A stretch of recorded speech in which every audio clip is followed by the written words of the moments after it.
Hey there, welcome to day 824 of What's She Up To Now. My lights are flashing. I guess they're just going to be off. Today, day 824 of What's She Up To Now. Sharon Horne-Ellstrom here at your service, documenting the journey as I transition from the brick and mortar corporate world of business to the online world. Spent over a quarter century in corporate America. Yep, I'm that, way over that old. 47 years in at least 27 different businesses and industries. So I've been involved in a lot of things.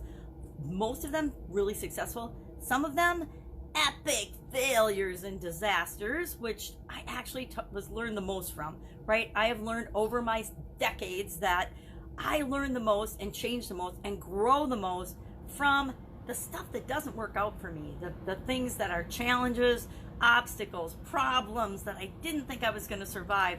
Those are the things that have taught me the most. So today I am talking about and I'm on day 2 of a kind of a groundbreaking training. It's a live interactive. It's live and it's interactive, and it's event. It's a virtual event. Pete Vargas III and his Advance Your Reach group is doing a 3-day event. Yesterday was day 1. Today and tomorrow all day we're doing a live interactive Zoom event there's like 2,200 people on it. And then we do breakout rooms, which I've actually found the most valuable. I think that, the lecturing's awesome and the presentations are good. Pete and Pat Quinn are doing them, and it's all about, the importance of sharing your message and, your signature speech and things. And so right up my alley, because it's something that I've needed to focus on and work on for a really long time. So I'm in there and I'm learning and I'm observing and participating full out to apply what I'm learning. There's no sense learning, and I've been guilty of this. I've learned so much stuff and kind of half-heartedly applied it over the last couple of years. And I am committing to myself that I am done with the half-heartedly applying, and that's why I'm excited to be participating in this, because I want to do an event like this. I think it's incredible. I think it's really valuable. I think people can make massive shifts and get incredible results by participating in things like this. But I think it needs to be a workshop on a smaller topic. They're doing a huge topic, and I get why they're doing it. They're doing this big thing and just touching the surface of everything so that they can offer a high-ticket coaching program, or I think they have high-ticket workshops that they do. They do like $9,000 and $10,000 or $8,000 to $10,000 workshops at the end of their events. I get that. That's the business model. That's what everybody does. So I want to do one of these events, and I want to do one of these events really, really soon. So I'm in participating so that I can learn how can I use this and how can I apply this to my life. Because I've wanted to do events for a long time, but I wanted to do them for groups of people that might not be able to actually go to a physical event. I am legally blind now, so for me to go to events has gotten to be a real royal pain in the rear, right? I can do it, but I have to really pick and choose what I'm going to go to and what I'm going to attend physically once COVID goes away, because it's a hassle. It's a major hassle. Now, last year I did go on the gym boat, which was awesome, but I also knew that there were people there that would help me when I needed help, and that's kind of the thing. I hate asking for help. I want to do everything myself, and so that is a challenge for me. So I want to do one of these events. So I'm there to learn how to do it so that I can duplicate it as well, right? Super interesting, really powerful process, and I can see that it will be the wave of the future, because events are going to open up again. The world's going to open up again, but it will be different and forever changed. And I think that this is going to be one of the ways that people in the future actually participate and interact with one another.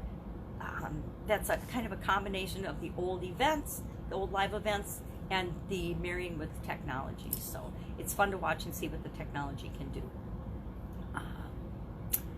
Get Up and Go Challenge, day 30 was yesterday. Today I should be doing a summary day, but I didn't. I want to go through and just do a quick highlight of the 30 days and summary and lessons learned to bring it full circle for people. But since I'm in this 3-day intensive and my granddaughter's coming, I am going to put that off till Sunday. And I told the people in the group yesterday that I would probably do that. Gives them a few days to catch up if they got behind, or to go back over and review some of the lessons that they might have missed that they want to participate in.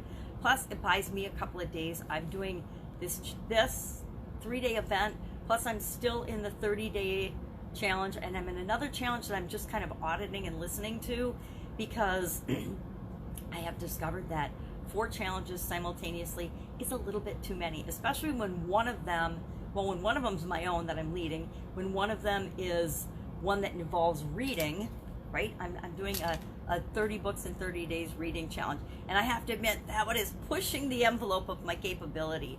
I have to get one of those, like, remember in school, in high school, or I probably had them in grade school, when they had those opaque machines when you could put a book or something into a machine and it would project it up onto the big screen. I have to get one of those and find a white wall where I can actually project things like books up onto the screen so that they're giant and I have some hope of capturing some of the information and reading them. Or I bet they have those now. I could probably put them up on the big screen TV and zip through them in some way, shape, or form. Because most things are electronic nowadays. I need to explore more blind activities and more blind tools, right? I haven't done it. I've been putting it off, just like I put everything off like that, to find solutions. But so far I'm still making it, but I will have to start looking at more and more of those things. I know that I need to. So that's what I'm working on. Day 115 of the Fun Challenge, doing one fun thing every day for 365 days. This year, everybody has a word of the year, and I don't really pick a word of the year, but I kind of pick a thing or a direction of the year. And 2020, my beginning of the year before COVID and everything, my thing was to have more fun, because last year I did do one thing every day that makes you happy, and I shared every day something that makes me happy, or something that, an activity out of, actually, let me reach down here. Oh, of course, it's not the one I grabbed. Yes, everyone should have unicorn Post-it notes on top of their notebooks. But last year we did do one thing every day that makes you happy. Obviously used the book a lot because the cover's worn off. But every day we would go through and we would look at what was the little challenge to do something that made you happy. Year before that was do one thing every day that scares you. Obviously, again, well-worn book. And then this year I decided I was going to do one fun thing every day. And it's kind of been perfect for the situation that we're in, right? Because every day we need to look for something that makes us feel happier, that makes us feel fun, that we have fun with, right? So it's helped me with my granddaughter. We do one little fun activity today. Today is a photo gallery day. So we take pictures of your BFF upside down. I can't remember what else. It was a photo bomb, and then there was one more, but it doesn't matter. It's just fun activities, fun things to do to take our mind off the other stuff that might be weighing us down, right? And no matter who you are, no matter what's going on in your life, no matter how bad your situation is, if you can take a couple seconds to just have some fun, that will help, right? It helps me anyway. Don't be a rat, not don't be a rat. Smell a rat was the idiom today that we talked about in my Facebook Live and on Supersize Your Business. And how do you apply that to business? Well, I find I'm trying to use the format that I'm learning in the A360i training that I'm in. And so what I did is I tried to go a little bit more into some things Pat Quinn taught us about how to present your message.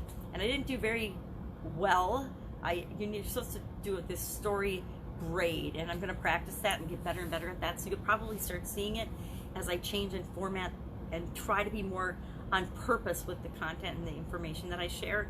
But I did do the 3 things of content and repeated them and called them out. So I'm practicing the things that I'm learning, I guess is the whole point. And that's what we need to do. There's no sense learning if we're not going to apply what we learn, or if we're not going to let it become a part. Well, I guess everything we learn does become a part of us, whether we let it or not.